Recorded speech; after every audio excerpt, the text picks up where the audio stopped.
विद्या चाय की प्याली लेकर मनोहर के पास गई और आवाज लगाई, आप उठ जाते, ये आपकी चाय लाई थी। रख दे मेज पर, पी लूंगा। मैं नहीं चाहता सुबह सुबह तेरा मनहूस चेहरा देखकर अपना पूरा दिन खराब करूं। चल जा, मेरे लिए गर्म गर्म आलू की कचौड़ी बनाकर रख। शक्ल अच्छी नहीं है तो खाना तो अच्छा बना ही दिया कर, मनहूस कहीं की। मनोहर की रोजाना की आदत थी विद्या को परेशान करने की और ताने देने की। विद्या देखने में एक सीधी सादी साधारण सी महिला थी। बहुत ज्यादा ऊपरी सुंदरता नहीं कह सकते, पर उसका मन बहुत सुंदर था। वो कभी भी मनोहर की बातों का बुरा नहीं मानती थी, बल्कि कहीं ना कहीं वो अपने अंदर ही दोष ढूंढती थी। इसका भी एक कारण था कि शादी के 15 साल बाद भी विद्या मां नहीं बन पाई थी। मनोहर का विद्या के प्रति नफरत का एक ये कारण भी था। मेरे ही कर्म फूटे थे जो तेरे से ब्याह हुआ। अम्मा की मति मारी गई थी जो उन्होंने तुझे मेरे लिए पसंद कर लिया। न शक्ल तेरी सुंदर है और ना ही तू मुझे औलाद का सुख दे पाई। अरे, तो इसमें विद्या का क्या दोष है? डॉक्टरनी को सारे चेकअप करवा दिए, अब ये बेचारी अभी तक मां नहीं बन पाई, तो इसमें इसकी क्या गलती है? अम्मा, तू मेरी मां होकर विद्या का पक्ष लेती हो। कौन मां भला अपने बेटे की जगह बहू को महत्व देती है? आखिर कौन से लाल लगे हैं इसमें जो इस पर इतना प्यार उड़ेलती रहती हो? विद्या को तेरे बापू बहू ने ही अपनी बेटी बनाकर लेकर आए थे, उसे हर वक्त कोसना बंद कर। मनोहर गुस्से में पैर पटकता हुआ चला जाता है। विद्या रोने लगती है। उसकी सास कांता उसे चुप कराती है। अम्मा, मैं क्या करूं? मैं मां नहीं बन पाई। मैं कैसी बहू हूं जो इस परिवार को कोई सुख नहीं दे पाई। वही गांव में मनोहर का एक दोस्त बिरजू रहता था। मनोहर घर से जब भी गुस्से में निकलता तो बिरजू के घर जाकर बैठ जाता। क्या हुआ? इतना गुस्से में क्यों है? वही यार, रोज सुबह सुबह उस मनहूस विद्या का चेहरा देख देख कर मैं तंग आ गया हूं। समझ नहीं आता क्या करूं। बापू और अम्मा ने जबरदस्ती ब्याह कर दिया उसका मेरे साथ, जिसकी सजा अब मैं भुगत रहा हूं। न उसकी शक्ल है, न वो मां बन सकती है। ऊपर से अम्मा उसे और सिर पर चढ़ाकर बैठी है। जीजा जी, ये भाभी ने चाय भिजवाई है। अरे सीमा, तू क्यों लाई ये चाय? तेरी भाभी कहाँ है? जीजा जी, वो मुन्ना को नहला रही है, इसलिए उन्होंने बोला कि मैं आपको चाय पहुंचा दूं। सीमा की सुंदरता को देखकर मनोहर मंत्रमुग्ध हो जाता है और सीमा को लगातार देखता रहता है। मनोहर, ओ मनोहर, कहाँ खो गया? ये ले चाय पी ले। ये कौन है बिरजू? इसे पहले तो कभी नहीं देखा। ये मेरी साली है, कल ही शहर से आई है, 10वीं पास है। सीमा को देखकर मनोहर के मन में न जाने कौन कौन से ख्याल आने लगते हैं। अब वो रोजाना ही किसी न किसी बहाने बिरजू के घर आ जाता था और जानबूझकर धीरे धीरे वो सीमा को अपनी तरफ आकर्षित करने लगा। सीमा, तुम देखने में बहुत खूबसूरत हो। तुम्हारी आंखें, तुम्हारे बाल सचमुच बहुत खूबसूरत हैं। आप तो मेरी यूं ही मुफ्त की तारीफ करते रहते हो। कभी काजल बिंदी हार तो उपहार में लाए नहीं, अपनी विद्या को ही लाकर देते होगे। अरे बस इतनी सी बात, कल देखना तुम्हें गहनों में न लाद दूं तो मेरा नाम मनोहर नहीं। हाँ। अगले दिन मनोहर घर में जुड़े हुए सारे पैसों से सीमा के लिए गहने और उपहार खरीद लेता है। ये हार तो सचमुच बहुत खूबसूरत है, और ये चांदी की पायल, मेरे लिए इतने सुंदर गहने। पर मेरे लिए इतने गहने क्यों लाए हो तुम? हाँ मनोहर, ये बात तो मैं भी तुमसे पूछना चाहता था कि तुम आखिर सीमा के लिए इतने महंगे गहने और हार क्यों लेकर आए हो? आखिर तुम चाहते क्या हो? सीमा की भी समाज में कोई इज्जत है? तुम रोजाना उससे इस तरह से मिलने आ जाते हो, बिना नाम के कोई रिश्ता नहीं होता। तो मैं कब मना कर रहा हूं बिरजू? मैं सीमा को नाम देना चाहता हूं। मैं सीमा से शादी करना चाहता हूं। अगर तुम मेरी बात से सहमत हो तो मैं सीमा को बहुत खुश रखूंगा। मैं उसे किसी भी चीज की कमी नहीं होने दूंगा। बस तुम एक बार हां कर दो। सीमा के मेरी जिंदगी में आने से मेरी जिंदगी बदल जाएगी। मैं इसके बिना नहीं रह सकता। जीजा जी, दीदी, मैं भी मनोहर के बिना नहीं रह सकती। मैं मनोहर से बहुत प्यार करती हूँ। पर तुम विद्या को कहाँ रखोगे? क्या तुम सीमा को उसकी सौतन बनाकर ले जा रहे हो? तुम चिंता मत करो बिरजू, मैं विद्या को अम्मा के साथ हमारे एक कमरे वाले मकान में रहने के लिए भेज दूंगा। उसके बाद बड़े घर में मैं और सीमा आराम से जिंदगी गुजारेंगे।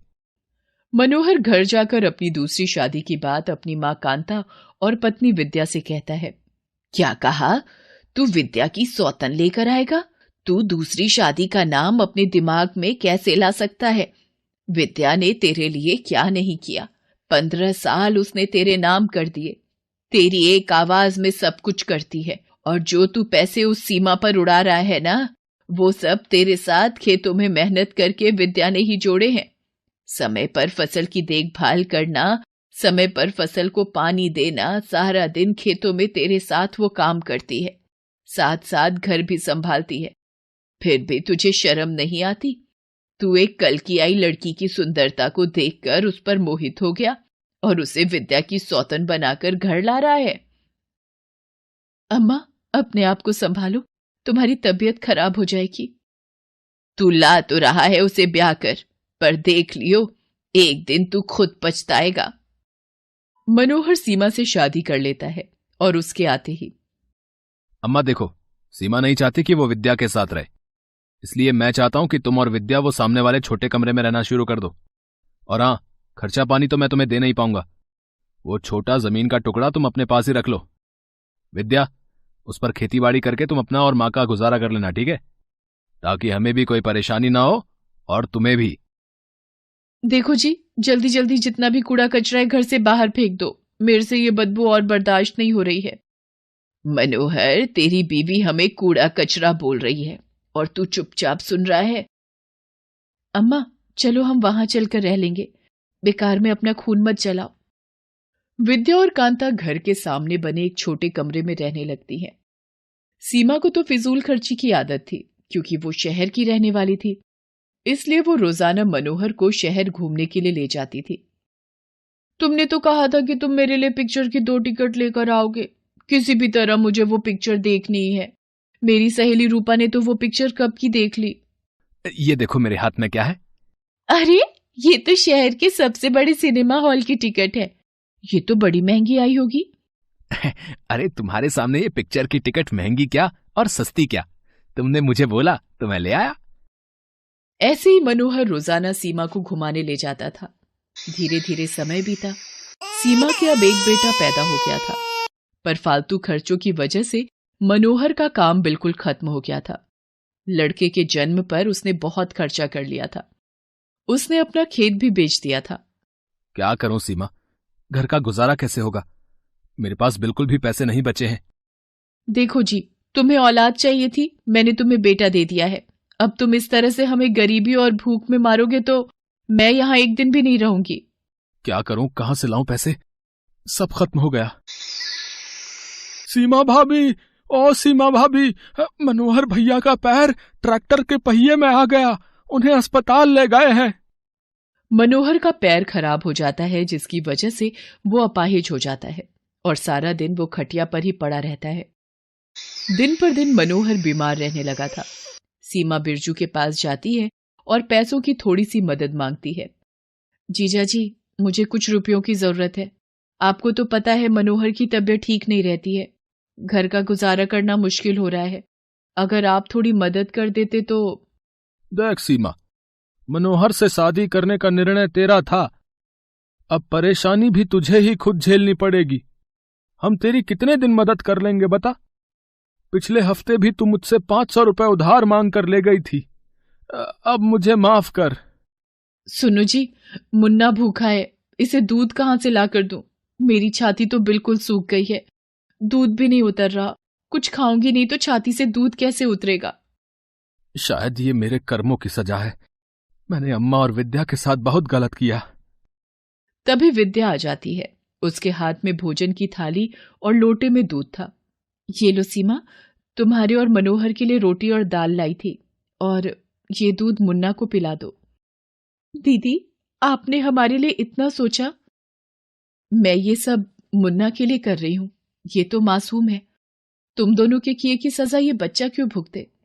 तुम दोनों में से किसी को भी कुछ हो गया तो ये अनाथ हो जाएगा।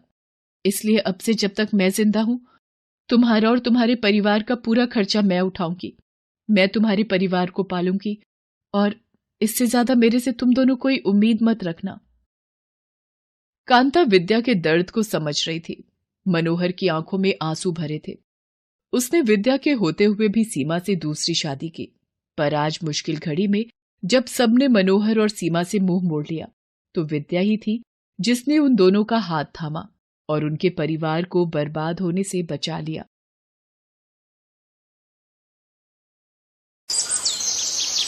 सुहानी, कहाँ हो? जल्दी से मुझे मेरा लैपटॉप दे दो, मुझे ऑफिस के लिए निकलना है। जी जी बस आ गई, ये लो आपका लैपटॉप और ध्यान से जाना और शाम को जल्दी आ जाना। हाँ हाँ जल्दी आ जाऊंगा, बाय।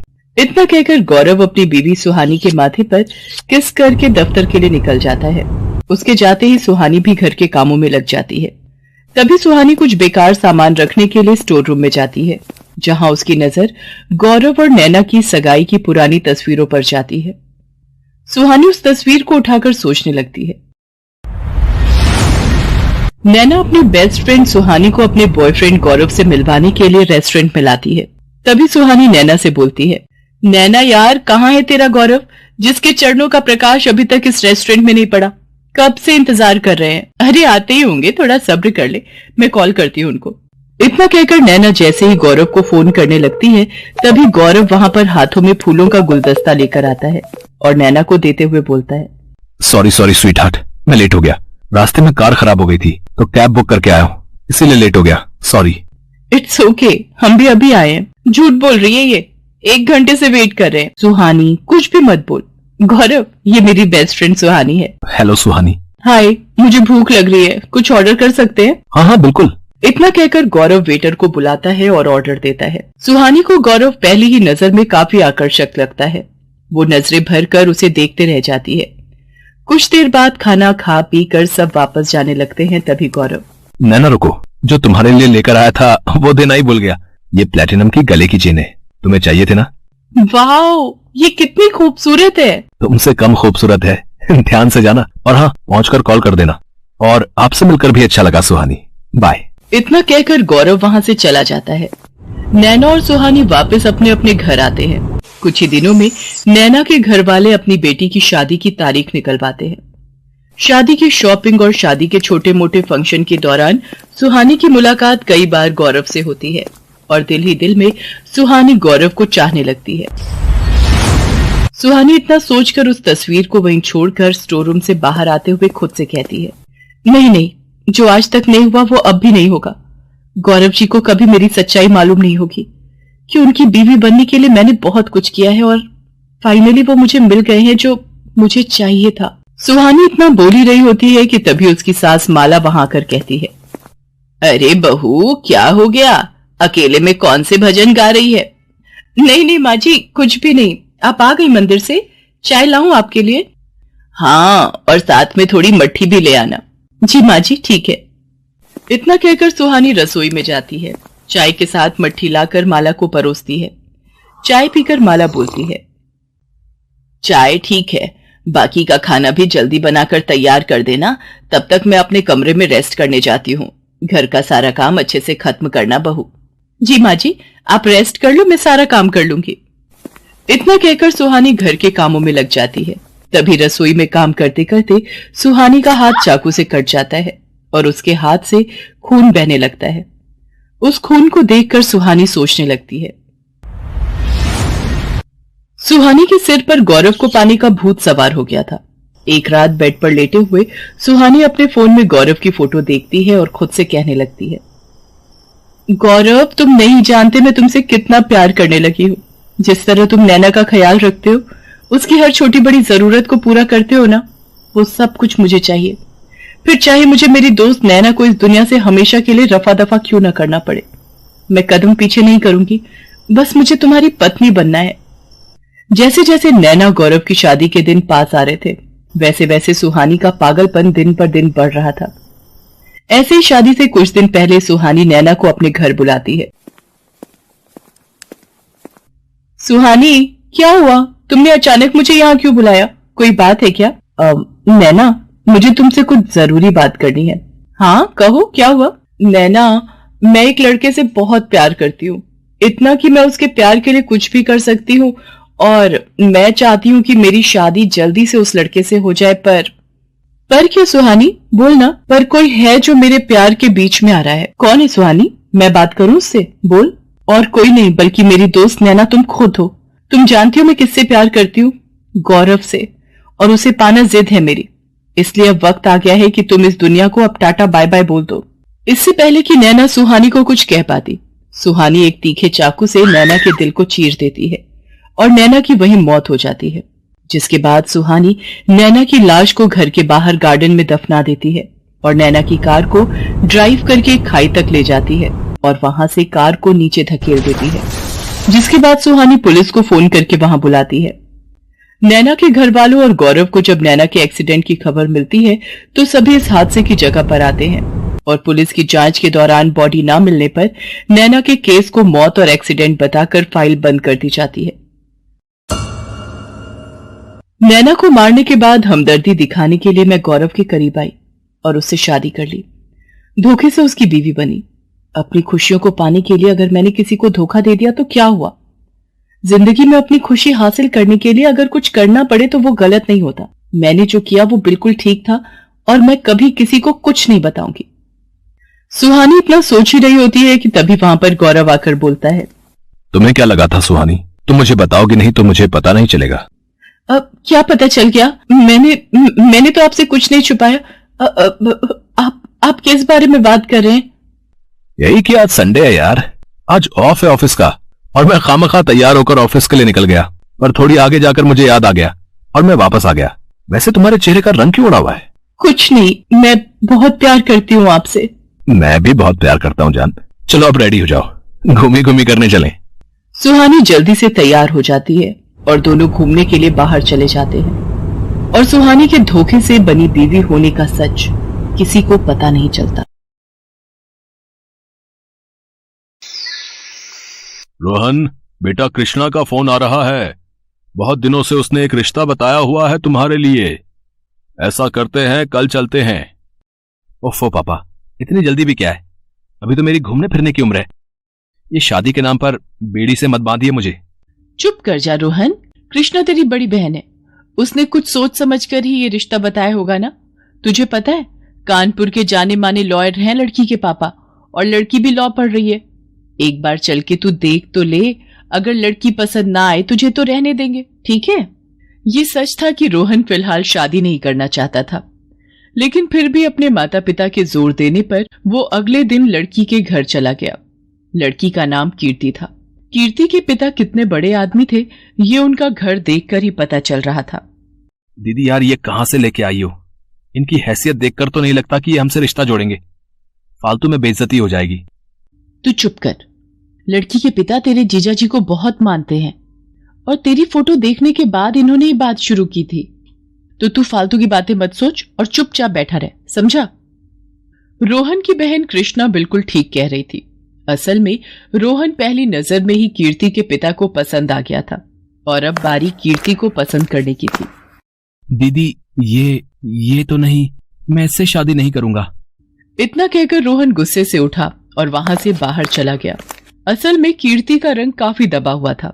रोहन ने कीर्ति का चेहरा देखने के बाद उसके बारे में कुछ और जानने की कोशिश तक नहीं की। रोहन को जाते देखकर कीर्ति की आंखों से आंसू बहने लगे। रोहन सीधा जाकर अपनी गाड़ी के पास खड़ा हो गया। तभी उसकी बहन कृष्णा वहां आई और उससे बोली, रोहन तू पागल है क्या? ऐसे उठकर क्यों चला आया वहां से? कैसा लगा होगा कीर्ति को और उसके पापा को भी? अच्छा, उन लोगों की परवाह है तुम्हें और अपने भाई की बिल्कुल भी नहीं। दीदी, यहां लाने से पहले कम से कम लड़की की फोटो तो मंगवा लेनी चाहिए थी तुम्हें। ऐसी काली कलूटी लड़की से मैं कभी शादी नहीं करूंगा। जाओ जल्दी पापा को बुला कर लाओ, मुझे घर जाना है। जरा ठंडे दिमाग से सोच रोहन, कीर्ति कोई साधारण लड़की नहीं है। तुझे याद है तेरे जीजाजी की कंपनी पर वो फ्रॉड का केस हो गया था? उस केस को कीर्ति के पापा ही लड़ रहे थे। देख रोहन, बात साफ है, अगर तेरी और कीर्ति की शादी नहीं हुई तो उसके पापा कभी इस केस को नहीं छोड़ेंगे और फिर तेरे जीजाजी, उन्हें कोई नहीं बचा पाएगा। अच्छा तो ये बात है, तुम जीजाजी को बचाने के लिए मुझे बलि का बकरा बनाना चाहती हो? नहीं पागल, तुझे बलि का बकरा नहीं बल्कि इस करोड़ों की प्रॉपर्टी का वारिस बनाना चाह रही हूं मैं। कीर्ति अपने पापा की इकलौती संतान है। जरा देख, एक बार पलटकर इस आलीशान बंगले को देख और फिर बोल क्या है तेरा फैसला। रोहन को अपनी बहन का इशारा समझ आ गया था। अब उसकी नजर कीर्ति के दबे हुए रंग से ज्यादा उसके पापा की दौलत को देख रही थी, जिसके लालच में आकर उसने आखिरकार अपना फैसला बदल दिया और कीर्ति से शादी कर ली। जैसी कि उम्मीद थी, कीर्ति के पापा ने दान दहेज के रूप में रोहन और उसके परिवार को बहुत कुछ दिया। लेकिन इस सब के बाद भी कीर्ति को रोहन से वो प्यार नहीं मिला जिसकी वो हकदार थी। सुनिए, पापा ने हम दोनों के लिए स्विट्जरलैंड की टिकट्स भेजी हैं। हमें परसों निकलना है। क्या परसों? नहीं, पॉसिबल नहीं है। शादी की वजह से पहले ही काफी छुट्टियां हो चुकी हैं। तुम ये टिकट्स कैंसिल करवा दो और अपने पापा को मेरी तरफ से सॉरी भी बोल देना। ये तो बस शुरुआत थी, साथ में घूमना फिरना तो दूर की बात है। रोहन ने कभी भी कीर्ति की तरफ प्यार से देखा तक नहीं। कीर्ति को सच का एहसास हो गया था, लेकिन फिर भी वो चुप रही। उसकी लॉ की पढ़ाई पूरी हो चुकी थी, लेकिन फिर भी उसने घर संभालने का ही फैसला किया। असल में वो रोहन को खुश करने की पूरी कोशिश कर रही थी। ये लीजिए आलू के पराठे, आपको बहुत पसंद है ना? हाँ, मगर सिर्फ मम्मी के हाथों से बने। वैसे भी मुझे अभी भूख नहीं है। तुम ये ले जाओ, मैं ऑफिस में कुछ खा लूंगा। एक बार खाकर तो देखिए, मैंने बहुत प्यार से बनाए हैं आपके लिए। उफ, मुझे ये समझ में नहीं आता कि तुम सच में इतनी बेवकूफ हो या बेवकूफ होने का नाटक कर रही हो। तुम्हें समझ में नहीं आता क्या? मुझे ना तुम में इंटरेस्ट है और ना ही तुम्हारे बनाए हुए इस पराठों में। अगर ऐसा है तो आपने मुझसे शादी क्यों की? बोलिए, आप पर कोई दबाव था क्या? बस ऐसा ही समझ लो तुम। और ये भी समझ लो कि तुम और मैं बस दुनिया में सामने साथ हैं। असल में ऐसा कभी नहीं होगा। इतना कहकर रोहन वहां से चला गया, लेकिन कीर्ति काफी देर तक वहीं खड़ी रोती रही। उसके सारे सपने पूरी तरह से टूट गए थे। वो चाहती तो ये सब कुछ अपने पापा को बताकर रोहन को सबक सिखा सकती थी, लेकिन उसने ऐसा नहीं किया। वो अपने और रोहन के रिश्ते को वो हर मौका देना चाहती थी जिससे सब कुछ ठीक हो सके, लेकिन रोहन की सोच बहुत अलग थी। वो अपने दिल और दिमाग से अब भी शादीशुदा नहीं था। Excuse me mister Rohan. उस लड़की का नाम शनाया था जो रोहन की नई असिस्टेंट अपॉइंट की गई थी। दूध सी सफेद शनाया को देखते ही रोहन उसका दीवाना हो गया। Hello mister Rohan. Hello. Yes sorry. जी हाँ, मैं ही रोहन हूँ। Nice to meet you. I am Shanaya, आपकी नई असिस्टेंट। अब से हम साथ ही रहेंगे। मेरा मतलब है कि साथ काम करेंगे। Oh wow, you are most welcome. Yeah please come this side. Rohan ने शनाया के लिए अपने केबिन के साथ साथ अपने दिल का रास्ता भी खोल दिया था। बहुत ही कम वक्त में दोनों के बीच काफी गहरी दोस्ती हो गई और फिर ये रिश्ता दोस्ती से भी आगे बढ़ने लगा। ओ रोहन, सच में तुम्हारे साथ टाइम स्पेंड करना is like most amazing thing in my life. काश हम ऐसे ही सारी जिंदगी साथ बिता पाते। क्यों नहीं डार्लिंग, ऐसा बिल्कुल होगा। मैं बहुत जल्दी तुमसे शादी करूंगा। लेकिन उस कीर्ति का क्या जो तुम्हारे और मेरे बीच दीवार बनकर खड़ी है? उसके रहते हम कैसे साथ रहेंगे? तुम उसकी चिंता बिल्कुल मत करो। एक बार उसके पापा अपनी सारी प्रॉपर्टी मेरे नाम कर दें, फिर उसे धक्के मारकर मैं अपने घर और जिंदगी दोनों से बाहर निकाल दूंगा। रोहन के इरादों की भनक कीर्ति को बिल्कुल भी नहीं थी। वो तो किसी भी तरह से अपने और रोहन के रिश्ते को बचाने की कोशिश में लगी थी। फिर एक दिन अचानक खबर आई कि कीर्ति के पापा नहीं रहे।